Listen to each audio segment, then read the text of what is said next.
Good evening and welcome to our OKS King's Talk with former Lineker boy, Jolyon Martin. As most of you know, my name is Greg Hunter and I am the Deputy Head Co-Curricular here at King's. We are privileged to welcome back Jolyon to King's, albeit in this online format. Jolyon is co-founder and Head of Business Development for PetMedix, a biotech startup based in Cambridge developing novel veterinarian medicines. Jolyon was recently named one of the 30 under 30 in Europe for science and healthcare by Forbes. Jolyon will provide a presentation in a moment for you, after which we'll be taking questions from you, the audience. And at that stage, please either type your questions in the Q&A of Zoom or at any time, alternatively, put up your virtual hand and we can put you on there to ask your question live to Jolyon yourself. Now, it was a great pleasure to hand over to Jolyon. Evening, Jolyon. Good evening, and thank you so much for having me. Wish I could be back in Shirley Hall schoolroom, but enjoying doing it virtually for now. Thanks, Jolyon. Look, do you want to do your presentation? We get crack straight into the presentation. I'm sure you're going to talk a lot about King's and through it as it's fantastic. Thank you. Sure thing.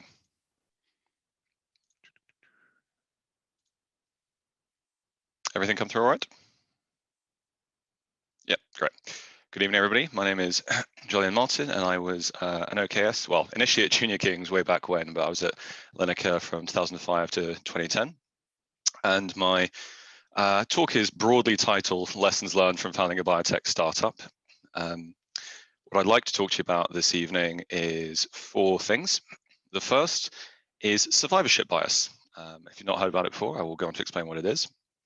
I'd like to tell you a little bit about myself, my story since I left King's. I'll tell you about PetMedix, the company that I have founded, and that is the reason for all of the sort of paw prints and dog and cat pictures you'll see throughout this presentation. And then I'd like to cover 5 lessons I have learned so far during my biotech journey that hopefully will be of use to other people, either looking to start theirs or just curious about it as a whole. What I'd like to start with, though, is to talk about survivorship bias. So survivorship bias, this is the Wikipedia definition, is the logical error of concentrating on the people or things that made it past some selection process and overlooking those that did not, typically because of their lack of visibility. Now, what that means is better illustrated by this little cartoon, is the idea that we often hear talks by, read books from, listen to podcasts with successful people that have made it. We don't tend to listen to the people that haven't. And so there can be a tendency to think, oh, well, so-and-so did it that way. If I just do it that way, I will achieve the same thing they did. Now, don't get me wrong, people who have achieved stuff often have a sense of why they did it, and so it is important to listen, but take everything with a pinch of salt, including everything I say this evening, and build your own context for what you listen to from these people. So, little potted history of me. So, as I said, 2005 to 2010, I was at King's. Very much enjoyed my time there as a student, and a couple of the things I got involved with, which I will go on to speak about later, were a Nuffield research placement in my summer between lower and upper sixth, and the European Union Science Olympiad, which was a few years prior. Upon leaving King's, I went to the University of Cambridge, specifically St John's College, where I studied natural sciences, and my final subject, my part 2, was in biochemistry. I stayed on there, and during that time, I took part in a science competition I'll tell you a little bit more about, called IGEM, the International Genetically Engineered Machine Competition.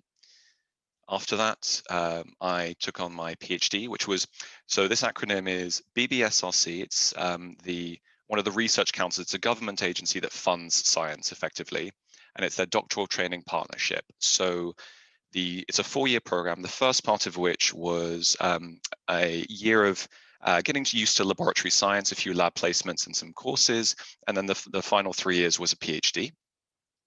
And this PhD I took on at what's known as the Wellcome Trust Sanger Institute, which is a research institute just south of Cambridge, but it's affiliated with the University of Cambridge.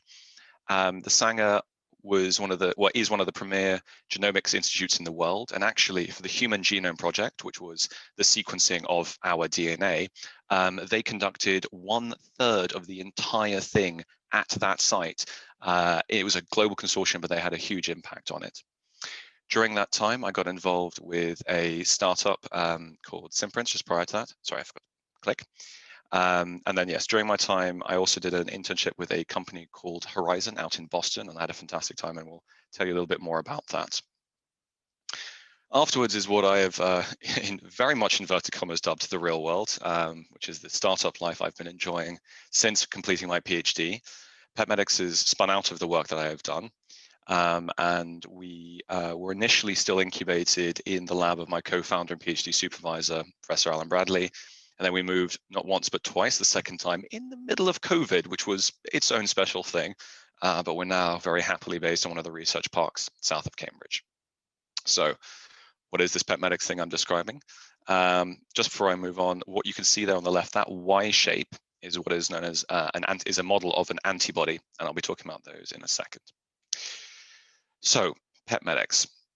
During my PhD, I had a cheap one-liner that I like to use to describe my work that, given that PetMedix is based on that work, I feel I can still use, which is my PhD was in trying to cure puppy cancer. I know I can't hear you all going, but I felt it. So what we actually do is we are an animal health company, which means we're developing veterinary medicines, novel therapeutics for dogs initially and then for cats. So these are therapeutic antibodies. For those of you that are not familiar, antibodies are a class of drugs. They're sort of large molecules. Small molecule drugs are things like aspirin or ibuprofen, the little sort of chemical symbol-y things that you might be more used to. Antibodies are much larger. They're part of a natural immune response to diseases. And what they are is a Y shape that at one end can bind stuff very tightly and specifically. And at the other end is a handle that can sort of act as a flag to the immune system or have various other properties. And these combined features make them very, very useful as medicines. They are 7 of the top 10 best-selling drugs in human health. There are nearly 100 of them that have been approved for something like 60 different indications, allergy, autoimmune disease, arthritis, cancer, various other things that don't begin with A, and they're widely used. And we're just starting to bring them to animal health, which is what we're hoping to do. So as a company, we've been going about 2 years. We are a venture-backed startup, which means that some venture capitalists have given us money, $13 million to date, and we are spending it on making science happen. We've grown fairly quickly. We've got nearly 40 people. Most of them are scientists in the lab working hard. And as I said, we're in labs just south of Cambridge. And one of the big and exciting things that we were able to announce this year is a partnership deal with Boehringer Ingelheim Animal Health. BI, as they're more commonly known, are the second largest animal health company in the world. Now, the significance of this is at PetMedix, we have built a drug discovery platform. What that means is that we can make medicines against, well, we can make therapeutic antibodies against nearly anything we want to. And we're doing that ourselves. We're making our own medicines, but the technology that we've built to do this is unlike anything anyone else has done in animal health. It is based on the cutting edge of what is done on the human side of things. There have been a couple of therapeutic antibodies that have come into the veterinary medicine space in the past couple of years, and everybody has woken up, smelled the coffee and gone, oh, this is amazing. We didn't think it was possible in veterinary medicine, but now we know that it is. But they didn't have the technology in place. And so Boehringer Ingelheim wants access to what we have built because they recognize that what we have built is effectively better than they could do themselves. And so they'd be better placed partnering with us. We'll do the early stage discovery. They'll do the later stage bit that they're much better and more experienced at.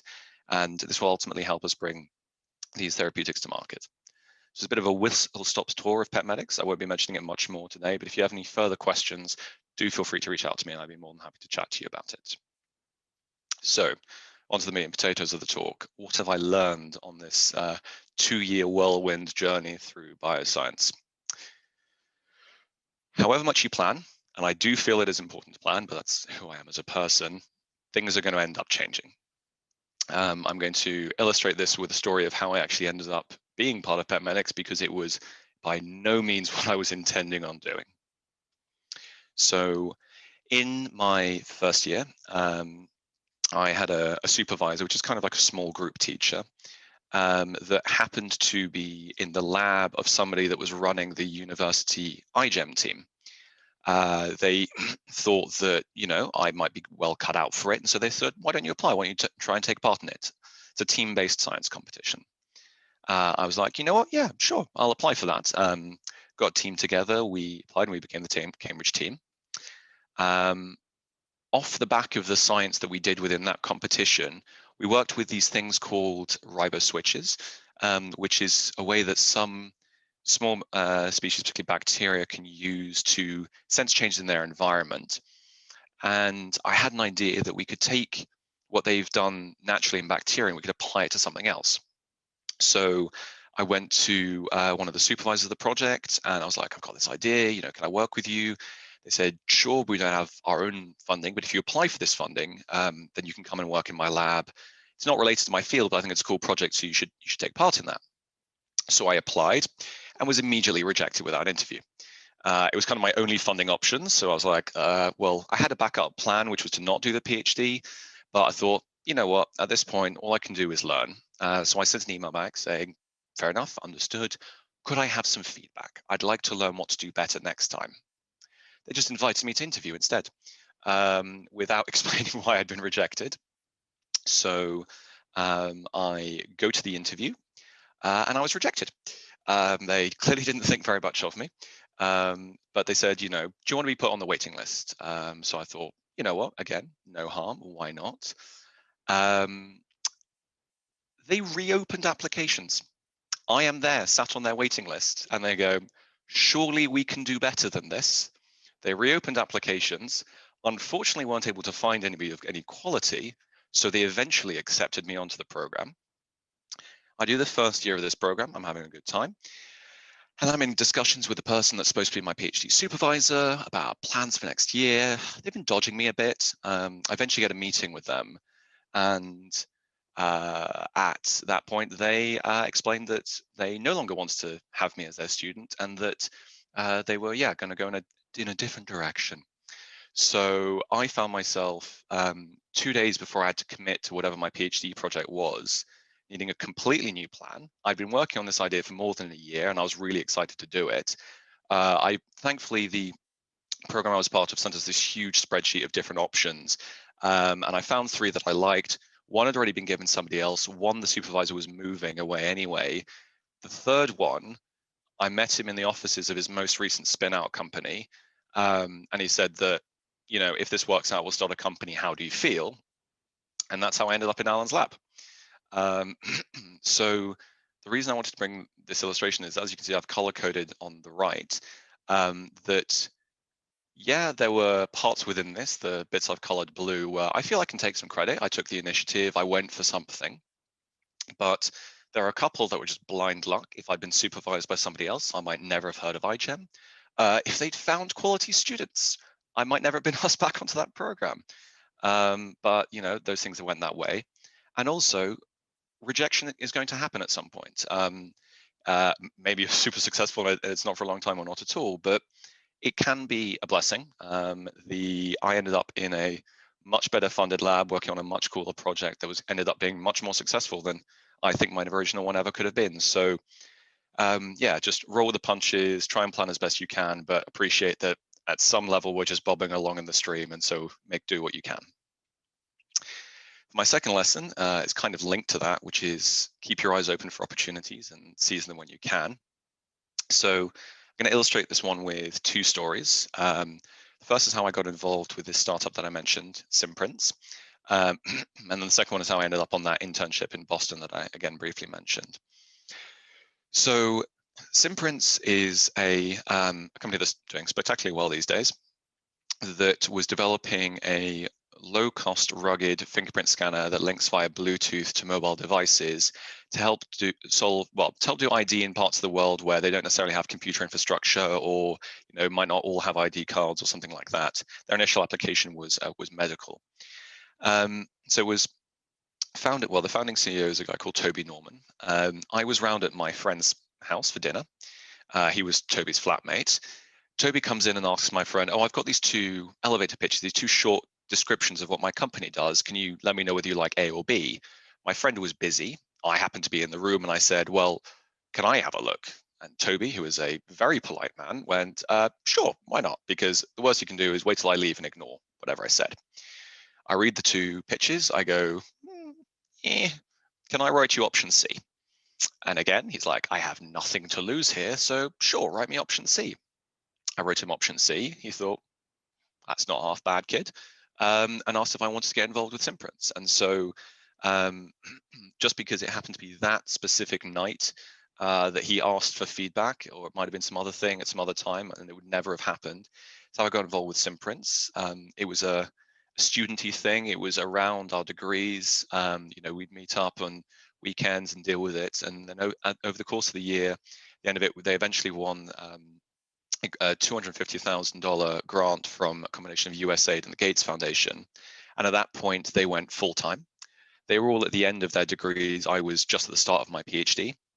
And so parted ways with them on very good terms because I wanted to do my PhD. But this incredible opportunity, that was my first real taste of startup life, was off the back of I happened to be around at somebody's for dinner and, well, frankly, got a bit nosy about their work. The other one is how this internship came about. So Darren Disley is a celebrated, very successful serial entrepreneur / investor in biotech within the UK more generally, but he's used to be based in Cambridge. He saw Simprints and was like, this is a company I like, I want to invest in it. So he goes on to LinkedIn, finds who their businessy person is, which is me at the time, and asks, can I invest in Simprints? As it so happens, no, we weren't taking investment at that point. We weren't interested in it. However, I then look at LinkedIn and go, hang on. This guy at the time was the CEO of a company called Horizon. Horizon had offices in Boston. And I knew that as part of my PhD program, I needed to do a 3-month internship. I went, okay, right.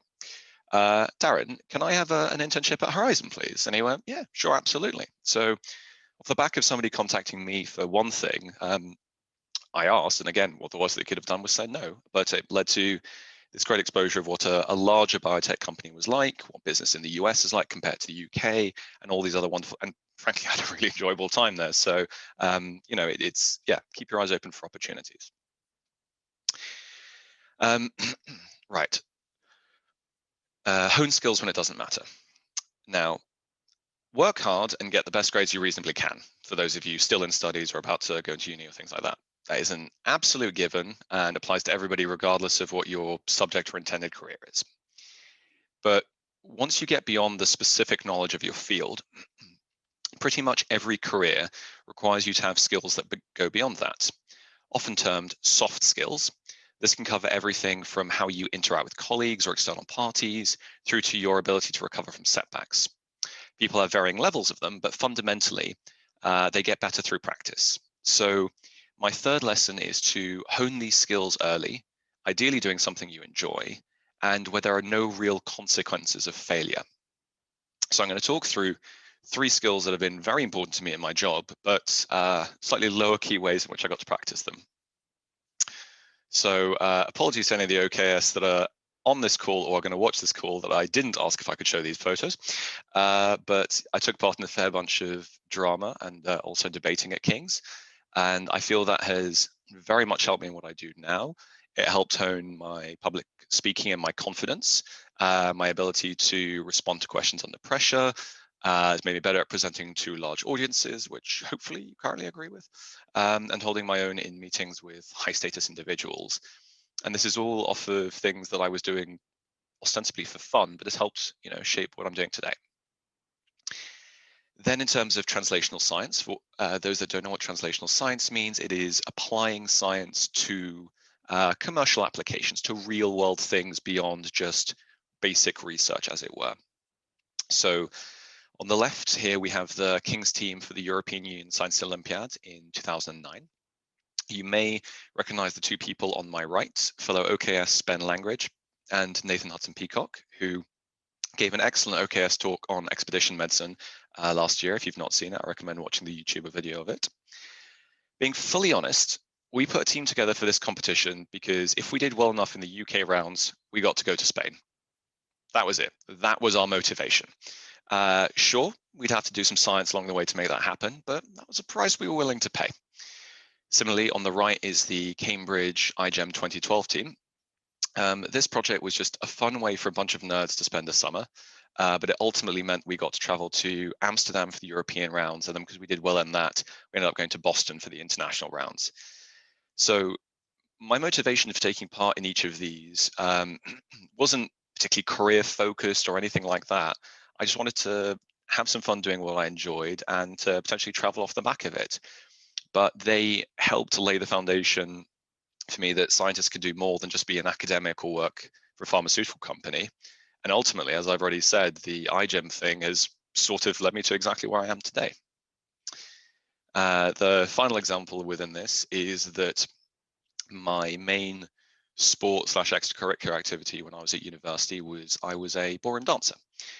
So dance sport is what the competitive side of what you see on Strictly Come Dancing, ballroom in Latin, is. And I was on the Cambridge University dance sport team for my 8 years of being a student.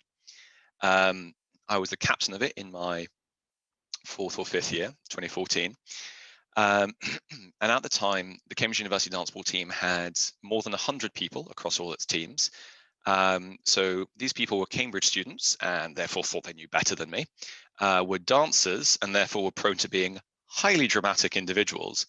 And as an entirely voluntary student sports team, they weren't contractually obliged to do anything that I told them to. So it's a bit of a baptism of fire in leadership training, but it has given me some skills and some lessons that have, as I've said, very much helped me today, and I'm sure will continue to help me through my life. Now, beyond these 3 sets of examples that I've given, I did take part in a number of things that were much more specific to biotech entrepreneurship. I took part in startup competitions. I went through accelerators, which are basically training programs for people starting companies. And generally, I got as involved as I could in anything that I felt could help me to become a better biotech entrepreneur. Now, these things did all help give me very specific knowledge and skills that I now use in my job all the time, but I feel they add to rather than supersede these other skills I picked up across various King's Weeks, dance competitions, and trips abroad with fellow sciencey people.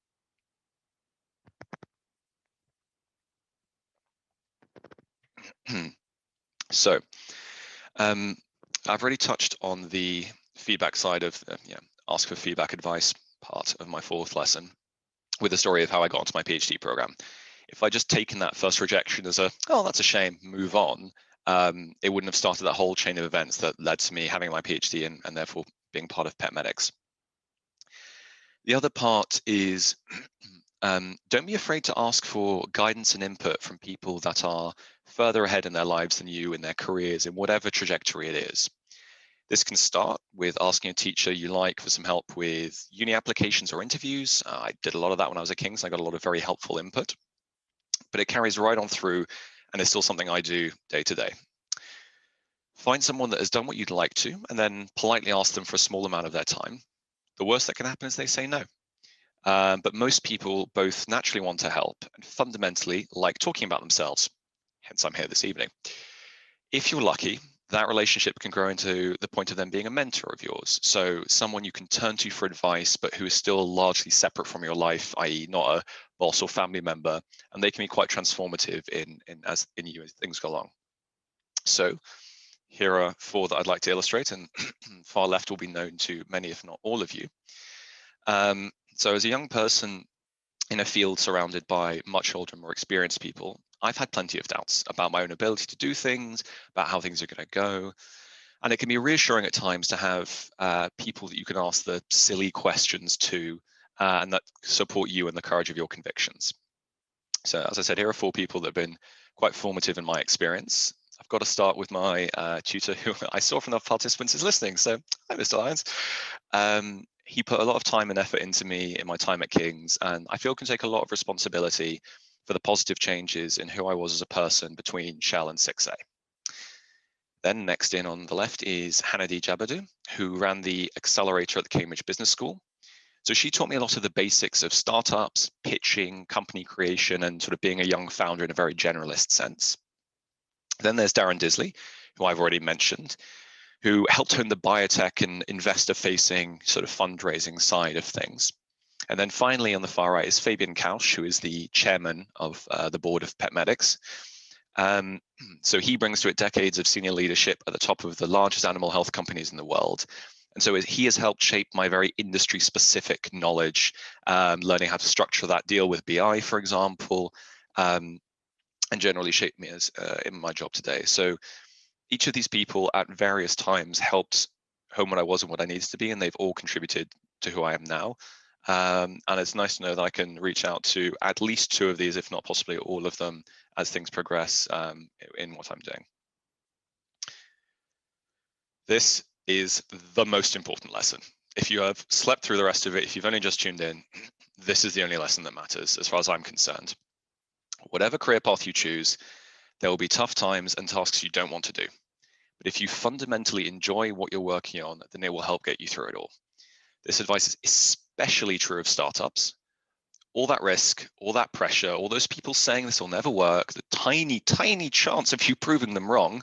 FYI, 80 to 90% of startups fail, depending on which numbers you look at. Now, if you ask somebody doing a startup, what is your real reason for doing it? Or if somebody asks you and your answer isn't to have fun, I'm sorry, it's not the most likely to work out. If you want to be rich, become an investment banker. If you want to help people, become a carer, nurse, or doctor. If you'd like job security, then join the civil service. And if you want to do scientific research, then become an academic. If, and only if, none of the others apply, then maybe you should think about being a biotech entrepreneur. That would be my advice here. So, just a very quick summary before I open to questions. I've left plenty of time. I hope people have some. Do be aware of survivorship bias. Everything has context.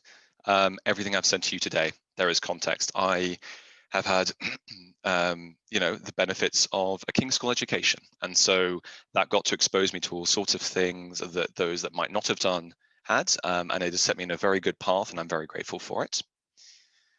Make good plans. Don't worry if you don't know what you want to necessarily do right now. If you're still at school or university stage, that came a bit later with me as well. But it is important to have some sort of sense, but then do be aware that things will change. And then just at points of change, look at the original plan, look at where you want to go now. And as long as it makes sense to you while you're making that switch, then great, move with it. Keep an eye out for opportunity. You never know where it might come from. You could be round at friends for dinner. You could be approached by somebody asking you for A, and actually you can ask them for B in return. Always remember why you're doing what you're doing. Whatever that is, I would argue, not necessarily biotech entrepreneurship. It's the thing that motivates you. It's the thing that keeps you going.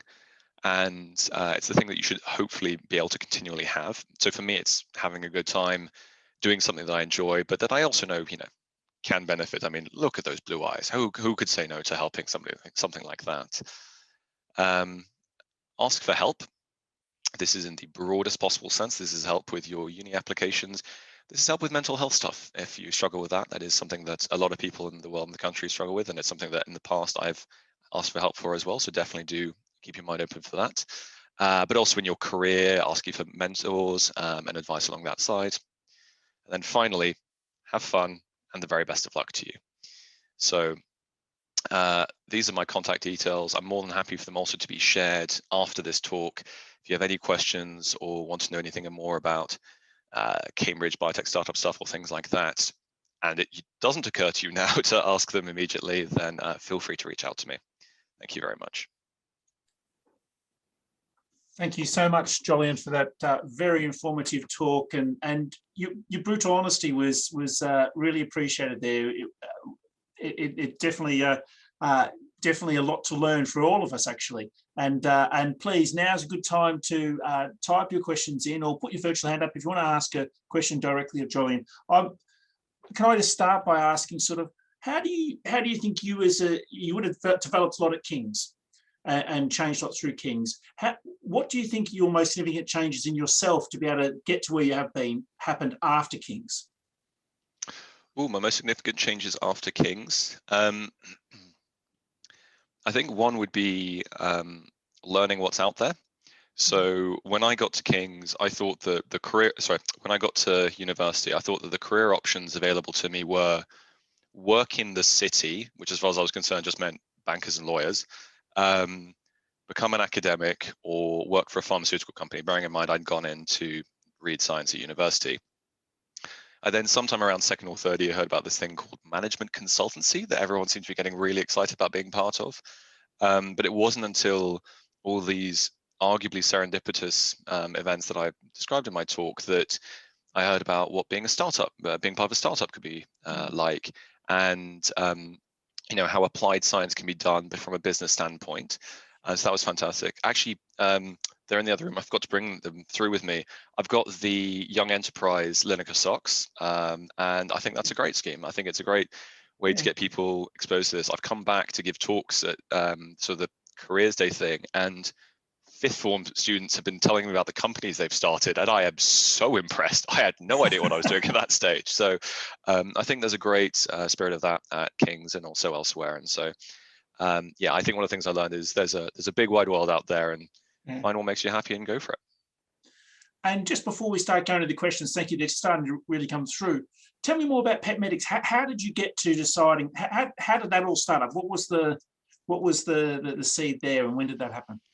Yeah, so what I forgot to mention was that my PhD supervisor, as I said, I met him in the offices of his most recent spin out. He has had a very successful career. His PhD got his supervisor the Nobel Prize. So that's kind of the benchmark he set for science in the rest of his life. He is now on his third billion-dollar company, a human antibody company called Kymab, that is based off exactly the same technology. And it was actually his idea. He founded that in 2010. It was his idea that, look, pets are getting sick with the same stuff we do. The science I invented that's the basis of Kymab could be applied in the veterinary context. I'm going to advertise for a PhD student because they're cheap labor. And that's how it came about. And that PhD student was me. So no, but more seriously, Alan is very good at incubating translational ideas in his laboratory. He still has an academic lab at the University of Cambridge, and then at the right time forming a company to take them forwards in the way that they need to. Fantastic. Okay, let's go to the questions. So first question we've got here is: have any veterinary organisations approached the company directly looking for help on specific cases, etc.? How close did you work with the vets? Absolutely. So we have to work very closely with vets. It is important to do so. The thing is, though, that whilst drug discovery is a lot faster on the veterinary medicine side of things, it only takes 5 to 7 years compared to the 12 it takes to develop a human medicine. We're still a little ways off having medicines available for pets, for use in animals yet. So in the next few years, definitely we'll be hoping to work with them, but for now it's a little early for us, I'm afraid. Excellent. And do you think, next question was, do you think that if the startup did not work successfully, would the setbacks be detrimental to your future? And was the risk worth taking if you regretted it or not? So, through some of the ups and the downs, I suppose. I think that now is actually an excellent time to do it. Within my career, I'm learning a lot. The skills are very transferable, and I don't have children, a mortgage, anything like that. That if this completely fails, I don't have any dependencies in that regard. It would be sad. I would have to move on to something else, but now is possibly the lowest risk time in my life to take this on. But yeah, no, you've got to go in backing yourself, but being very aware that this could not pan out. And is it harder than ever in COVID times now? With your company in particular, more of us are getting pets in lockdown than ever. Actually, how does PetMedix sort of line up with that, or just generally startups in COVID times? Yeah, so COVID has been a very interesting one for UK biotech generally. One thing I feel it has done is it has raised public awareness of quite how incredible biotech is in this country. And I cannot state that enough. We should be very, very proud of the life sciences, I hate the word ecosystem, that there is in the UK, ranging from the massive, the AstraZenecas through to the academics. Unfortunately, it was Oxford, and then all the biotechs in between. I think there's been an excellent job of collaborating, sharing data, keeping things going, developing tests super quickly, and all of that. But it's also been tough. The companies that have already got money were generally okay because investors looked to make sure that the companies they'd already put money into were fine. They sort of circled the wagons, as the expression goes. But new companies just starting out, it was rough. There was no money available. There was no one doing anything. And I think that will have killed a lot of companies. And then adapting to remote working and or social distancing has been challenging. Now, bioscience has been deemed essential work the entire time because, hey, it's how we've got the vaccine. So, we've been open, we've been working. As I said, we moved labs in the middle of COVID. And specifically at PetMedix, we've thrived. It's nothing to do with the pandemic. It's just we've had a really good year. And thanks to the team, they've been able to make that happen in spite of the pandemic. I cannot stress enough that one of the most important things within a startup company is the team, is the group of people. This starts with, the founders. They've got to work well together. They've got to bring something, each of them, to the company. But then those first few hires can really make a big difference, set the ethos of the company. And we've got a group of people that, there's, people of varying levels of seniority and age and stuff. But when we moved the labs, everybody went in, everybody cleaned it. The CEO was carting things around. I went in on the weekend to pack stuff up. We all pile in, and that kind of attitude is what is helping drive us forwards and be successful, I feel. Excellent, thank you. So Rex Joy asks, what greatly influenced you to change your initial plans to where you are now? Change my initial plans, how so? I'll fill the gaps in, I'll try my best. Okay. Well, I suppose, when you left school, you probably had an idea of where you're going to head. Sure. Yeah, so I knew I wanted to do, I knew I wanted to do science at university. Actually, realized I didn't speak much about the Nuffield project I did, but it was an 8-week lab placement in the summer between 6B and 6A that let me see what academic life was like and what a PhD might be like. And so I thought, that's something I could do. And as I went through, I thought that no, I frankly, one of the reasons was I was enjoying being a student. I was having a good time at university. I was enjoying my subject. Our generation, and now that I'm no longer the youngest generation, the generation below are going to be working until 70s at least. So taking a bit more time, doing a PhD, which back to one of the earlier questions, the worst that could happen is I end up with a PhD from a good university. That's not going to hamper my future prospects, whatever those are. And that was actually some advice I got from my parents because I wasn't sure what I wanted to do. But I thought I wanted to do the PhD, and they were like, this is never going to set you back. And particularly because it had its own funding. So it was just 3 more years of working on that. And over that time, I got to crystallize the idea through this sort of random walk of things that I've outlined this evening. Yeah. And got Charlie, a current shell in Lineker, is asking a question. What led you to be interested in the subjects you're doing at the moment, in the science side of things? Maybe you think back to your time at King's, or is there something else? Yeah, so I know what got me interested in the science was at Junior King's. So I was in the scholarship stream, which is only relevant because our entrance exams to school were a little bit before the end of the year. And so we'd already all got into school, into King's, and they had to fill our time with something. One of the guys in my class, his mother worked at Pfizer, and they very kindly put on this sort of demo day designed to brainwash us that science was an awesome thing to do. And they were very successful with me. Prior to that point, I wanted to do modern languages, I think, and I did plenty of modern languages at King's. I greatly enjoyed that. But from that point on, kind of got the bug. And it had great teachers at King's, obviously, but that was across the board. And that was probably what informed it. So Charlie, I think find the subjects that you enjoy. Don't worry too much about, oh, well, I want to do this, that, or the other, so I should do this, that, and the other as my subjects. Just try and find things that you're happy to work on, and take advice from your teachers because they've seen a lot of shells and they have a good idea of what people may or may not be good at, and go from there. Fantastic. And next question is, after a successful early start, how do you hope the next 10 years will play out? What's the plans for in the next part of your stage of your career and life? I want to be a serial entrepreneur. End of. That is an incredibly ambitious statement.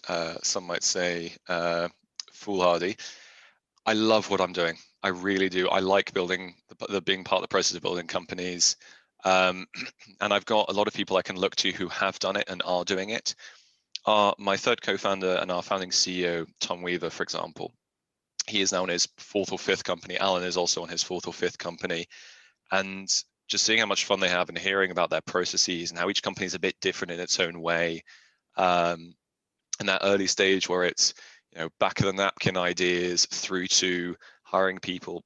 That moment where we first walked into our labs at where we are now, which was brand new building, we were the first people in there, and walking around and seeing people, and I was like, this is a thing. I've been a small part of helping make this happen. It's infectious, and going and raising money, speaking to investors, presenting your company. I love it. I really, really love it. And so I want to keep doing it. And the thing is that the reason I say serial entrepreneur is that, okay, you can do the Facebook, Microsoft thing of have one company and grow it to be the biggest thing in the world, but that running a very, very big company is very different to running a tiny company. And who knows, maybe the next company I'm part of, we do that. I don't know. But the early stage bit, the starting it and getting it going, and then it, ends up being bought by someone bigger, or it floats on the stock market or what have you.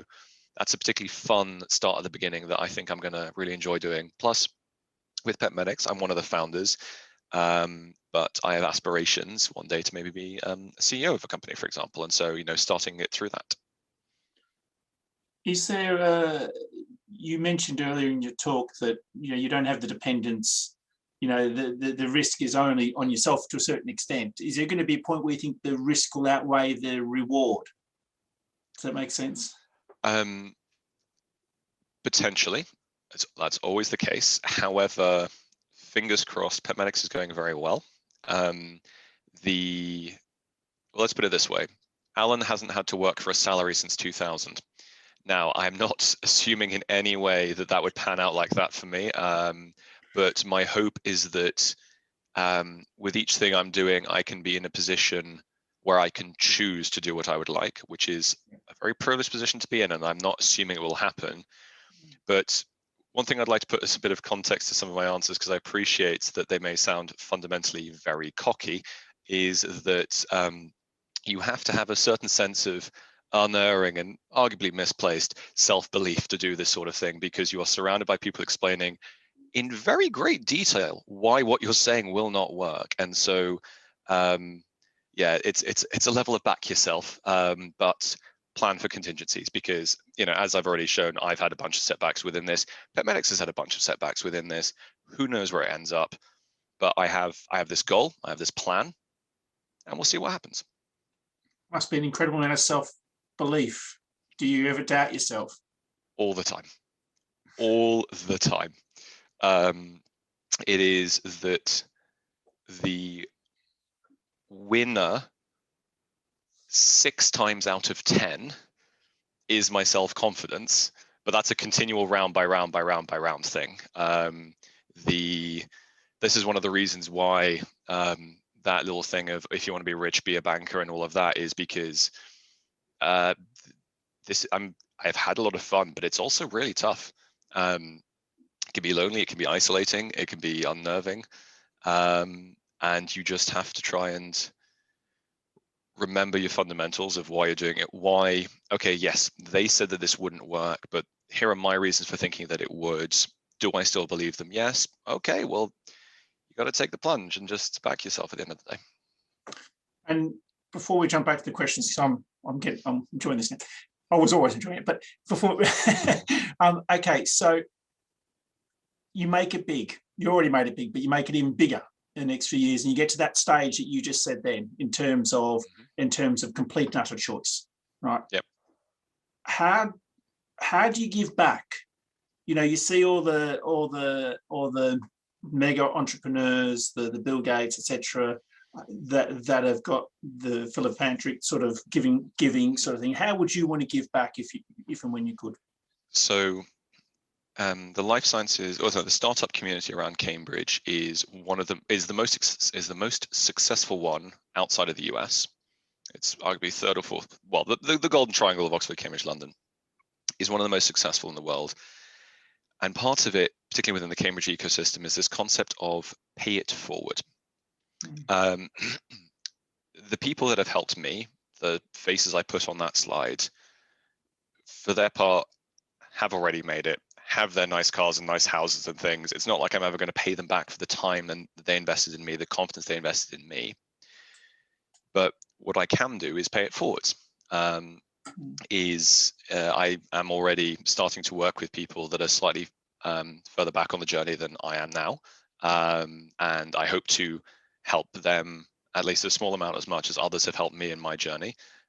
So there is the assistance in that way with my time. There is the fact that, for better or for worse, arguably for worse, there's a lot of it's not what you know, but who you know about this, as there are with many things. Early doors, I'd walk into a networking event and it was just a huddle of suits. Unfortunately, typically what is dubbed as male, pale and stale, who all know each other, who are experienced industry veterans, slapping each other on the back and stuff. And I appreciate that I am only diverse in one of those three things, and with time I will not be any different at all.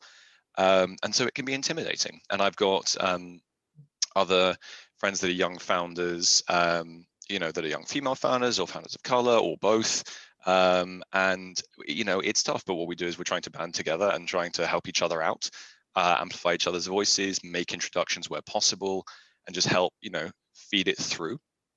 And then, yeah, sure, with the mega bucks, splash them towards something useful, not just, a nice car. But I do think that the importance of giving time, helping with sort of lessons in what's helped you achieve, and opening your networks is actually arguably more useful in some cases than donations and things like that. Though I do hope to be in a position to be fortunate enough to specifically help people in that way. You almost sound like you want to be a teacher there. It is something I've considered. It is something I've done, at summer schools and things like that, and I have always greatly enjoyed it. So if I can incorporate aspects of teaching into my day-to-day, then I will be all the happier for it. Okay, back to the questions. Raphael asks, how does PetMedix justify the expense of biologics production for cancer care in pets, and what is the target market going forward? That is an excellent question. First and foremost, the cost of antibody cancer therapies in people and in pets are going to be drastically different. They can cost tens of thousands in people. But the reasons for this are that it costs on average $1.5 billion to get a drug to market.